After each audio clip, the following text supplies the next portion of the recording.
แห้งดีภาย โอ้จุอันนั้นเพิ่นพาไม่แห้งแบบนี้แหละก็มันดุกเนาะโดยโอ้ยพี่น้องเอ้ยตายนี่เฮ้ยพูดอะไรล่ะชิบิใช้ดิชิบิใช้แปลวน้ำบ่โอ้ลองติดเบิ้งหามได้อยู่บ่จำได้ปุ๊บแล้วซะเป็นอะไรเขาอยู่ออกมาไปจักกินได้ยังไปชมเบิ้งจ้ะคอยบาบุญสารวัน โดย บ้านงงย่างหน่อยให้ตารถหายก็ย่างดีโดย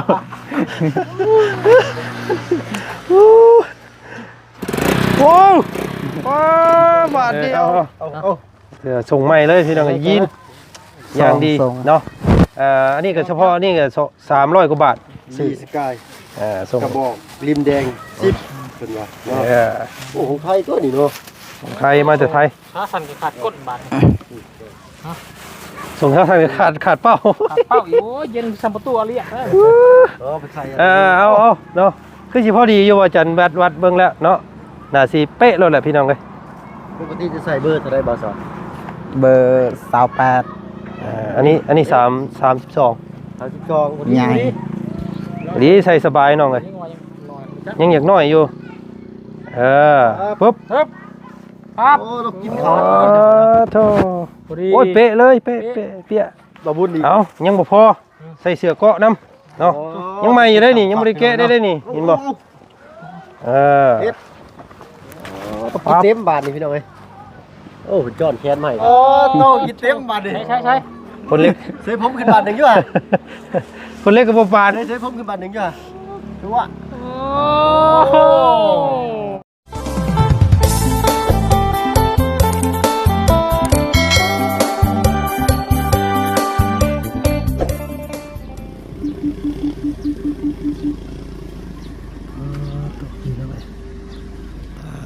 น้องสอนเพิ่นมาตะอาบน้ำเนาะโตเนาะคืออะไรไข่ย่อยเราก็ได้มากินนี่พี่น้องเลยน้ำนี่ต้องเติมมาตลอดทุกมื้อพี่น้องเลยเนาะเราไปอาบน้ำแต่ละรอบเลยต้องหิวน้ำมากินน้ำพี่น้องบ่ธรรมดาพ่อหนุ่มคนนี้พี่น้องเลยเนาะตัดภาพขึ้นมาภายในเทิงเฮือนเทิงซานของน้องเพิ่นนั่งเผาหวดเข่าเหียนคือเก่าโอ้ยพี่น้องเลยเนาะเป็นเวียกเป็นงานขนาดเนาะหลังจากซอยเบาจันดึงตะนางเรียบร้อยอาทินี่ไปอาบน้ำมาปุ๊บพี่น้องหิวน้ำมาปั๊บมาข้างหดเข่าของน้ำถ่าพ่อเนาะพ่อยังบ่มาบ่น้องยังอยู่อันนี้มุงนอนพ่อบ่นี่โอ้พี่น้องเรานอนอยู่นี่เนาะกลางค่ำกลางคืนนอนอยู่นี่เลยมุงของเจ้าได้เสียอยู่ในพุ่นเป็นยังไงเนาะเอาสบายดีป้าลุงเพิ่นอีกแน่เนาะสบายดีป้าสบายดีพี่น้องเอ้ยเนาะโอ้ยเอานึ่งข้าวกินกับยังไงนี่กินกับ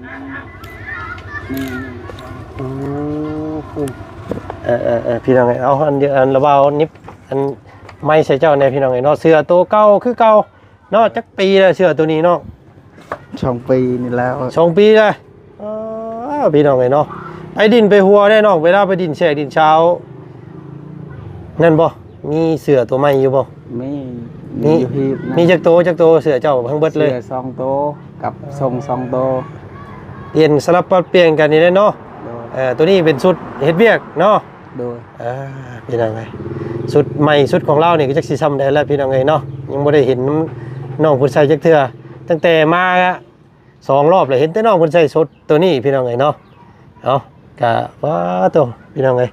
เอาเบิ่งหัวเข่าหัวน้ำน้องเพิ่นก่อนมื้อนี้เนาะโอ้ยพี่น้องเอ้ยมีหลายคู่หลายคนอยู่บอกว่าเปาจันคือบ่ซื้อหัวเข่ามาให้น้องเพิ่นแน่ว่า เอามือหน้าเด้อน้องเด้อมือหน้าแล้วว่าสิซื้ออันหัวใหม่หม้อ1ใหม่มาให้เนาะโตนี่พี่น้องอันนี้ทิพเข่าเนาะเกี้ยงค่ะเกี้ยงแน่บ่เดือยังงั้นเด้อพี่น้องเอ้ยเนาะ1 ลายอยู่บ่พอกิน2 คนนี่แหละเนาะลาย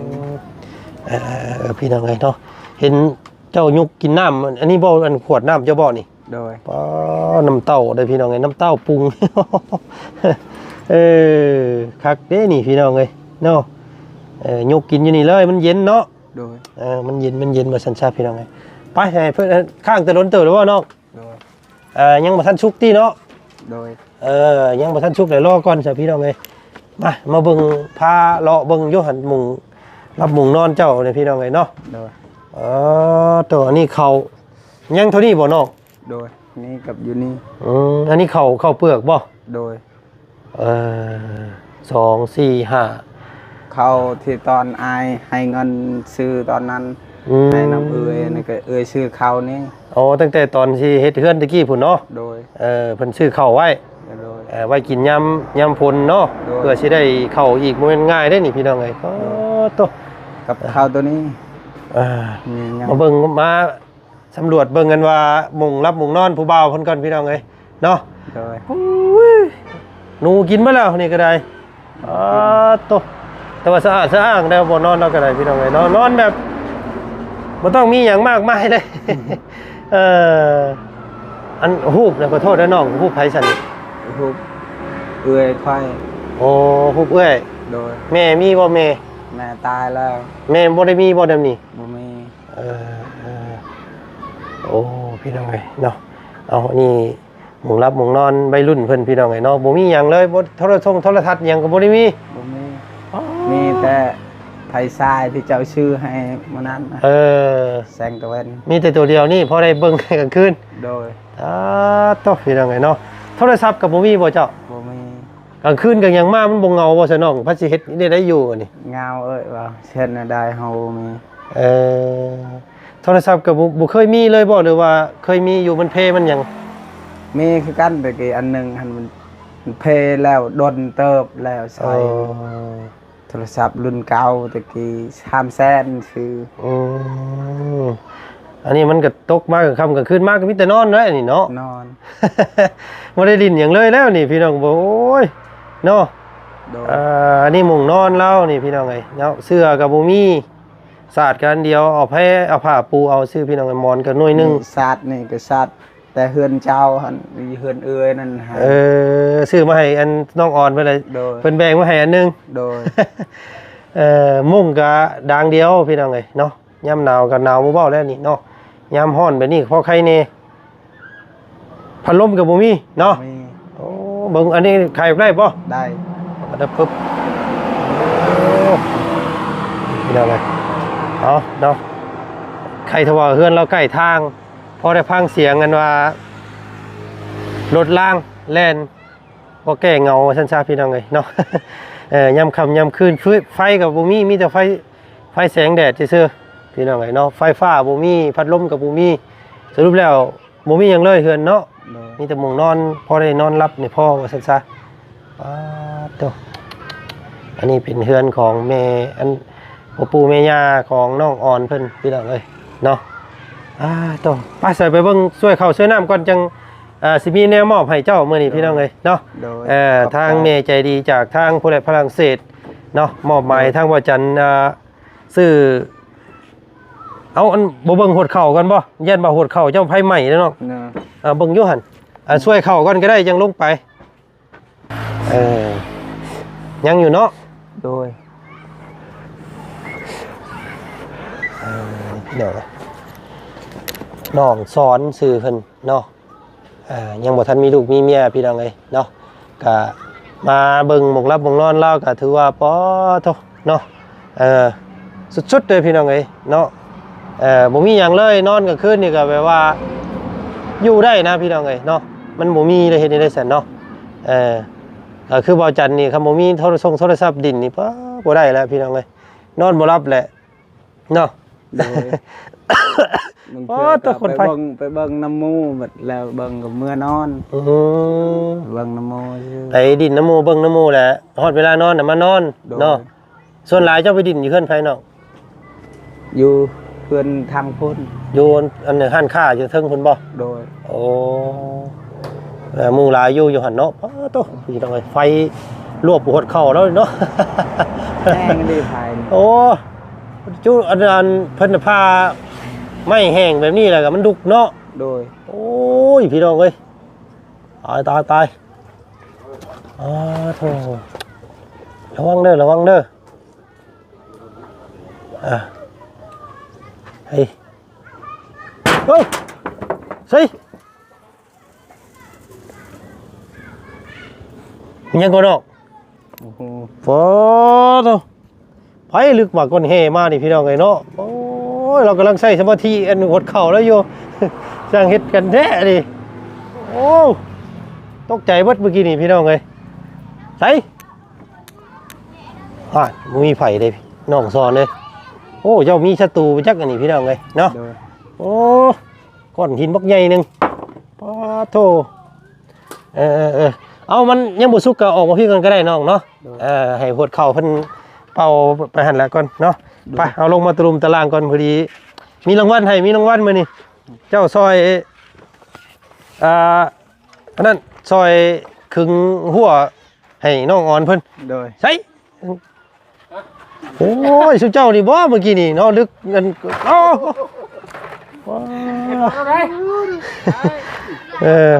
เมื่อวานนี่พี่น้องไงเนาะหลังจากที่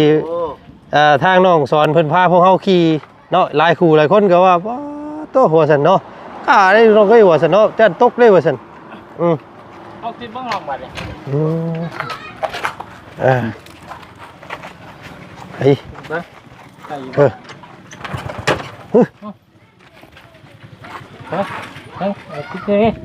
นี่เฮ้ยพูดอะไรล่ะ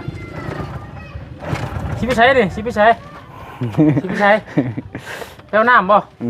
โอ้ลองติดเบิ้งหามได้อยู่บ่ติดยากเสมอนี่เนาะ โดย โอ้ยมันเหมือนมันนอนนะไปจักมันยังนอนแล้ว นอนละ เมื่อยแล้วโอ้ย อีกบ้างฮะนอนได้อีกจำได้ ปุ๊บแล้วซะ เป็นเฮาอยู่ออกมาจักสิได้ไปชอบ เบิ้งจ้ะคอยบาบุญสารวัตร โดย บ้านงงย่างหน่อยให้ตารถหายก็ยังดี โดย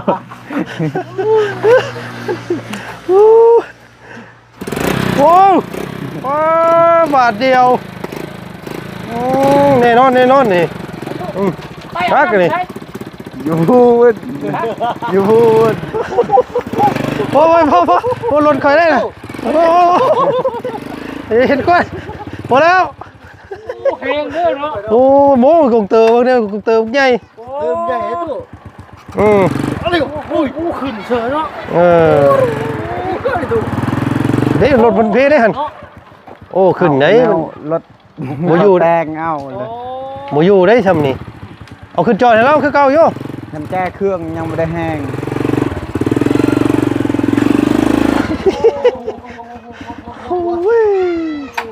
โอ้โถแห้งเนาะขี้ไล่แต่คุณข้ามได้พี่น้องเอ้ยโน่คือรถชุมเฮาบุขึ้นได้นี่ เติมบางใหญ่ไปเลย45โต เติมน่ะบ่ธรรมดาเนาะคักพี่น้องเอ้ย รถพูดโดยเฉพาะเนาะ ใส่อันมาพี่บ่ได้พอจุได้เนาะอันอยู่มันแจ้งก่อนยืนเฮียงกันมึงอยู่เคยล่าเคยกลางเคยอันนี้เคยยังตัวนี้ เคยไหมบ่สิได้เป็นเคยแล้วบ่ยังอยู่มีแววอยู่บ่เพราะว่าไปเรียนผู้สาวตลอดมีแววอยู่บ่ถามเราคักมึงอยู่ถามมึงคักอยู่มีบ่ผู้แสกผู้สาวแบบดินเป็นรักเป็นแรงแบบว่าจีบอยู่ในตอนนี้นะ เอาลูกผู้ชายด้วยกันเด้อ โดย หาตัวกันได้ โดย นี่บ่ใช่สาวมี ขาจะอ่อนเลยมีคนแอบมักกันยังอยู่บ่ มีแต่ว่าแบบว่าเขาบ่มักเฮาทุก เจ้าน่ะมักเขาแอบมองเขาสมุชีวิตนี่บ่ ปกติจะบิดหันเขาบอกมักคือกันบัดดินไปดินมามันโหว่าเฮาบ่มีหยังเฮ็ดเฮาเฮ็ดเขาก็บอกมันคือกั มั น กแต่ว่ามักในความรอความเท่ของเจ้า โดย แต่พอมาเห็นเพื่อนซันลันแป้นแล้วก็มักบัดเนาะ โดย ทุก แล้วอยู่บ้านไหนอยู่บ้านใด อยู่บ้านใด อยู่บ้านปลาย มันปลาย ปลาย ไกล อยู่ทางใดเนาะ ไปพบไปพ่อกันได้ในเนาะ อยู่ขี่รถจักร พ่อกันตามถนนหนทางได้จีบ ไปทักทายกันสิบ่ โดยไปเล่นอยู่บ้านเขาเลย โอ้ ตะกี้เพิ่นบอกมักก็อยู่ จักเดือนเลยอันคบกันเนี่ยแบบว่าอันจีบกันมาเนี่ยจักปีเลย หากอาทิตย์หนึง โอ้ อาทิตย์หนึง อาทิตย์หนึง โดย งามบ่เราเป็นนี่ไดสำหรับเจ้า ได้งามคือกันซ้ำเฮานี่แหละ โอ้ สิได้ถ่ายเปเนาะ โดย โอ้ยพี่น้องไงเนาะเอ้าน้องเพิ่นก็อยากสื่อสารอยากบอกพวกเฮาว่าเรามีอยู่ผู้สาวเนาะหาก็ได้จีบกัน1อาทิตย์เนาะน้องเนาะ โดย 1อาทิตย์แหละที่แรกนี่ก็ว่ามักกันอยู่เนาะ โดย แล้วก็ว่าโอ้ยบ่สอนนี่ก็หุ่นกล้ามบึกบักกว่าซั่นนะส่งสิเอาการเอางาน โดย นะแล้วเฮ็ดได้เรามาเบิ่งเฮือนเจ้าบ่หรือว่าเรามีหมู่บอก มีหมูบอก ยังบ่ได้เห็นเนาะ บอกแบบนี้มันทุกข์ได โดย มันใจแล้วบ่สิจีบเราน่ะบ่ประมาณนี้บ่ บอกแล้วแต่เราเสือ เป็นได้อันจะคิดในความรู้สึกของน้องบาดนี้เนาะที่หลังจากผู้สาวแบบฮู้ว่าเฮาบ่มีหยังแต่เพิ่นแบบอยากตีโตวออกห่างเฮานะเนาะ โดย รู้สึกในใดเจ้าบาดนี้ รู้สึกเสียใจแล้วก็ปล่อยแล้วเสียในใดนี่ บอกว่ายัง ละ ไม่เป็นไรไอ้แดงอย่างน้อยเองก็มีข้าวกิน ไอเด็กท่าทรายบอก เก็บแดงแข็งไปหน้าไอ้น้อง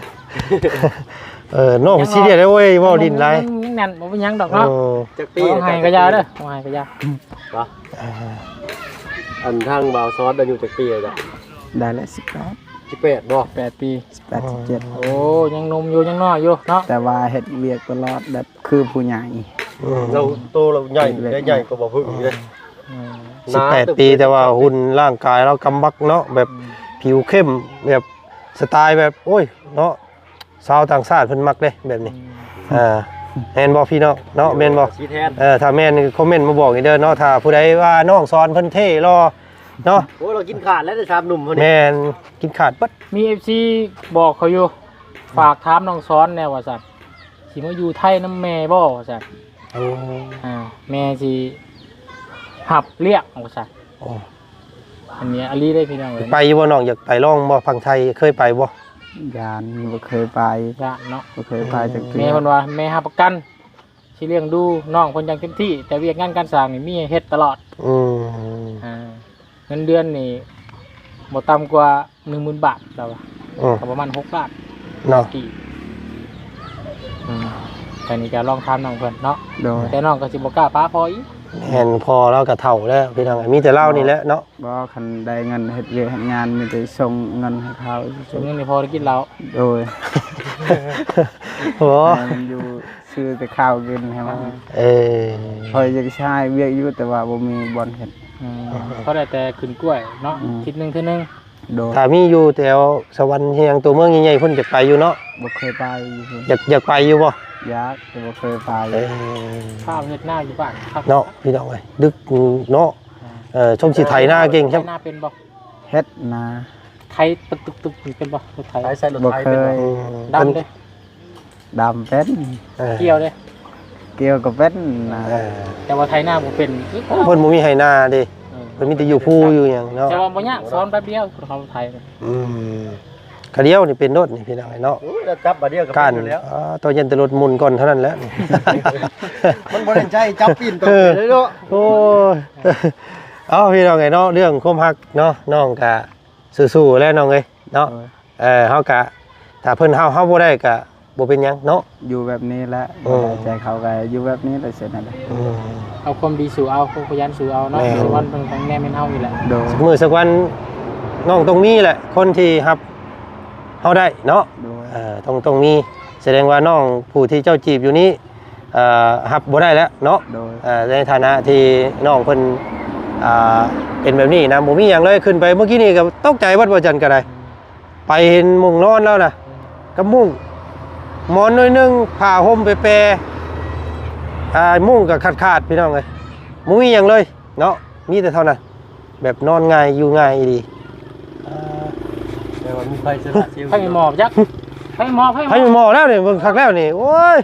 เรียบร้อยแล้วนี่มินกุ้มๆมาแล้วโอ้ยบดพืชโอ้ยใหม่บ่ สิมาให้แล้วเอ้ย โอ้สิใหม่แล้วมันช่วยนะแม่ ว่าแต่ส่วนเราเว้าพี่น้องเอ้ยปวดเข่าไฟจนใหม่บาดนี่ป้ยตายครับ คิ้วไฟใหม่หมอ ปวดกันจนใหม่หมอกจนใหม่เห็นโทษแล้วค่อยบาดนี่ ต้องได้ซื้อไว้แล้วใหม่แล้วนี่พี่น้องเอ้ยโอ้ยเราสอนเนาะสุกแล้วก็ช่วยแล้วน้องช่วยรถยันมันไผใหม่หลายแล้วมันบ่แซ่บเด้ซิกเบิ่งหนึ่งเข่าทาพ่อพี่น้องเอ้ยเนาะพ่อก็ยังบ่มาคำแท้มื้อนี้เนาะเหมือนเซอันอยู่สังไหนเด้พี่น้องเอ้ยอ๊บเนาะนี่ก็ถือว่าเป็นน้องสอนพี่น้องเอ้ยเพิ่นก็กตัญญูเนาะเลี้ยงพ่อที่เพิ่นก็แก่ชราเนาะอยู่กันแบบ2คนพ่อลูกเพื่อนก็ขาดจนเคินนี่แหละพี่น้องเอ้ยเนาะบ่มีหยังเนาะจีบผู้สาวก็บ่มักว่าซั่นพี่น้องเอ้ยเราบ่มีว่าซั่นเนาะโอ้ยเอาเป็นกำลังใจให้น้องเพิ่นพี่น้องเอ้ยเนาะสักมื้อสักวันน้องเพิ่นอาจพบพ่อผู้ที่ดีแล้วก็รับเฮาได้เนาะในแบบของเฮาว่าซั่นซะ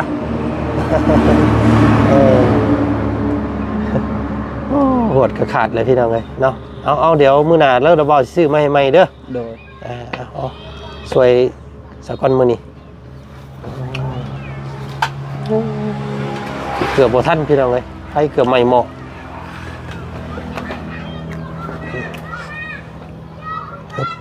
อิ่มอยู่มื้อแรงเนาะ2คนพ่อลูกเนาะ อีน 1ซ้ำนี่พี่น้องแต่ละมื้อติ๊บนึงเนาะพอดีเช้าแรงต้องหวดเราก็ได้พี่น้องเลยกินลิ้นอยู่เนาะ เอาเข่าน้ำเรียบร้อยแล้วลงมาพี่บาทนี้น้องลาเอ้ยเนาะโอ้ยว่าสิมอบเข่ามอบของให้เราเกือบให้ไม่หมอบพี่น้องเลยเนาะเราสอนร้านคมหักให้ว่าชันซะเนาะไปเนาะโอเคเดี๋ยวมาสำหรับพี่น้องเลยมายืนมาเบิ่งก่อนพี่น้องเลยเนาะก็ภาพมันอยากสีม่วงๆเนี่ยอยากคำคือเก่ามื้อนี้ก็ได้เนาะเอามื้อนี้ทางเบาจันพี่น้องเลยเนาะมาเป็นสะพานบุญให้ทางเมแอนนาเนาะเมแอนนาเพิ่นอยู่ทางฝรั่งเศสเพิ่นบอกให้ว่าจันซื้อส่งไม่เสื้อไม่จักโต2โตมาให้น้องเพิ่นใส่ในเด้อสั่นพี่น้องเลยเนาะเห็นแต่น้องเพิ่นใส่โตเดียวนี่แล้วว่ามี4โตทั้งหมดเลยน่ะส่ง2เสื้อ2อยู่ในหีบเราเห็นแล้วบ่ ขึ้นไปเบิ่งได้มื้อนั้นหีบละสมบัติเราเลย พี่น้องไอ้นอกก็ถือว่าสู่ส้นขนาดปีนึงแล้วเราว่าเสือตัวนี้เนาะปี2ปีละ ถอดนะ เอาว่าลายใหญ่กันห้างได้พี่น้องเลยเนาะโอ้ก็เป็นมัดหน่อยเนาะเบิ่งเสียก่อนด้วย เอาเสือก่อนเนาะ เอาบ่เว้ยนี่บ่โอ้พาไปชกมวยอยู่ค่ายอันลุมพินีเพิ่นบ่เนาะมันจังสิคักแท้เอ้าน้องลองอยู่เสือไม่เสือซื้อมาให้เนาะใส่รับรองรถผู้สาวเล่นหลังรถเลยน้องบ่ต้องง้อเพิ่นผู้ใดบ่มักเฮาก็บ่เอาเพิ่นก็ย่ามาพอดีบาทนี่ใหญ่ที่นี่3คนเดียวเนาะหัดคุณแล้วเรียกว่าพอดีเนาะพอดีใส่ XL พี่น้องใส่ L ดีละเนาะเด้อบาทนี่แก่ส่งเบิ่งได้บาทนี่ยืดบ้างมันเล็กๆหน่อยเนาะเอาเดี๋ยวส่งใหม่เลยพี่น้องยินอย่างดีเนาะ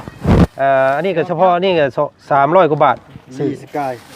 ส่งกระบอกริมแดง10เป็นว่าโอ้ของไทยตัวนี้เนาะของไทยมาจากไทยถ้าสั่นก็ขาดก้นบาท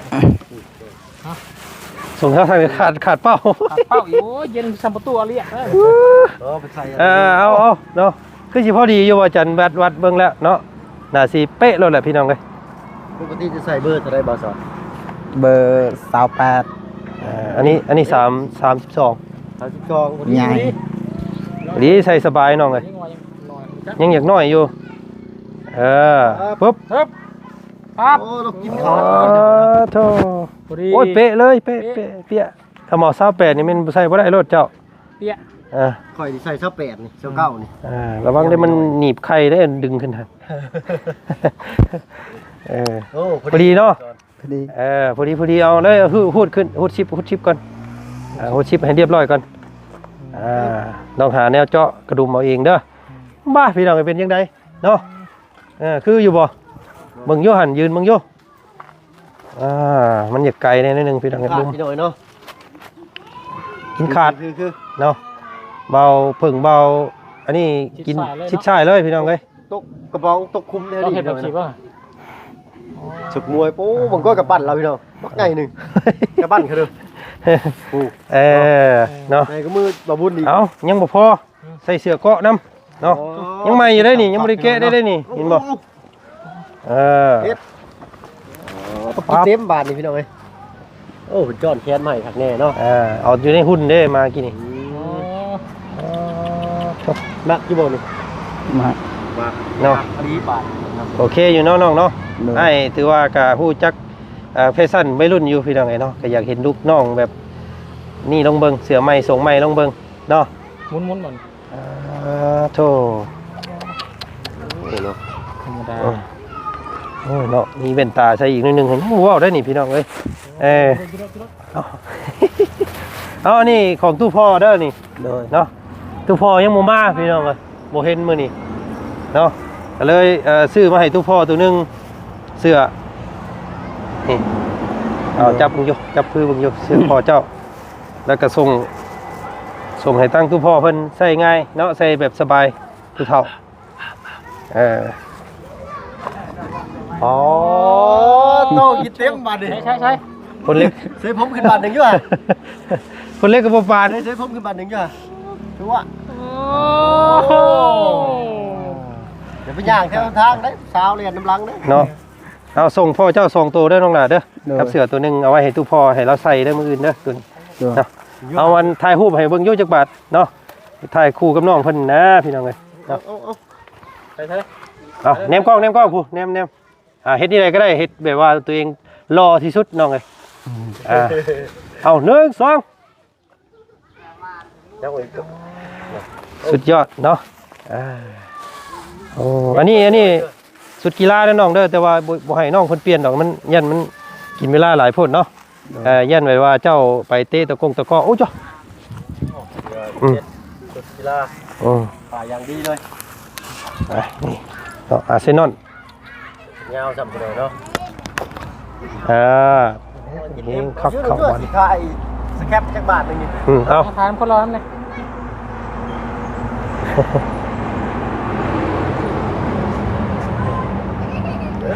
เยี่ยม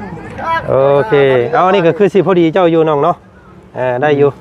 ใส่เดียวกันเนี่ยอันนี้ใส่แบบสบายนอนตอนค่ำคืนได้เนาะตัวนี้เนาะ โดย พี่น้องเลยเอาเบิดเท่านี้แล้วเนาะวันนี้ก็ให้ทางตู้พ่อเด้อตัวนี้เด้อเอาพี่น้องเลยเก็บไว้เอามีแต่ว่าพุ่นแหละเนาะฝากขอมุกขอบใจทั้งแม่ใจดีเพิ่นเนาะแม่แอนนาเนาะอยู่ทางฝรั่งเศสพุ่นเด้อเนาะเอา โดย นกมือขึ้นขอมุกขอบใจเพิ่นหลายๆสัตว์เนาะ ขอบใจเพิ่นหลาย แม่แอนนา ๆแม่แอนนาขอบใจเด้อแม่แอนนาขอบใจเพิ่น ให้อวยพรให้เพิ่นได้นิดนึงให้อยู่ดีมีแห้งเด้อสันยังอยู่มันคนยืนสัน ขอให้อยู่ดีมีแฮงเด้อ สิ่งที่ว่าได้บ่ฮู้ เนาะเอาได้แล้วพี่น้องไอ้นอกกะเอาพี่น้องไอ้ดีใจน้ำเนาะที่ทางแม่เพิ่นมองเห็นเนาะส่วนใส่หุ่มห่อกายเนาะให้มีความมั่นใจขึ้นเนาะ โดย มักอยู่ว่าที่ซื้อมาให้มื้อนี้โดยรวม มาก เนาะโอเคเนาะน้องเนาะ โดย เอาพี่น้องเอ้ยโอ้เบนนี่ขอขึ้นได้ตัวนี้ โดย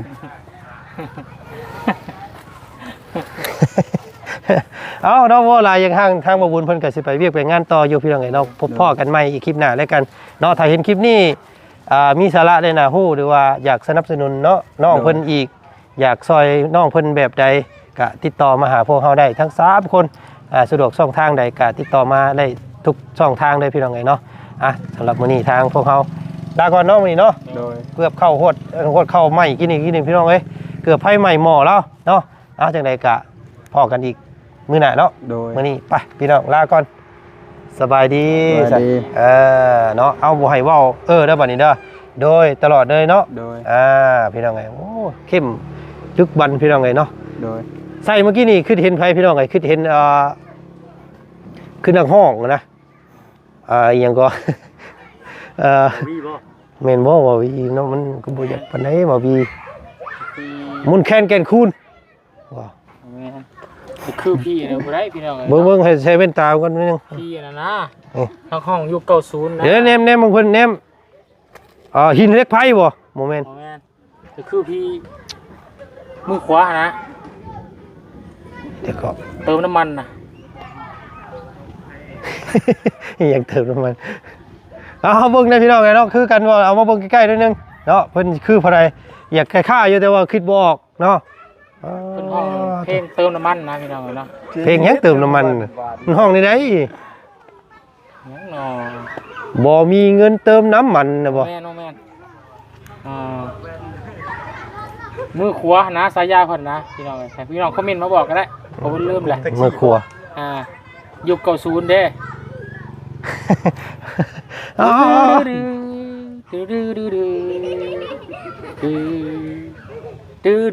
นะ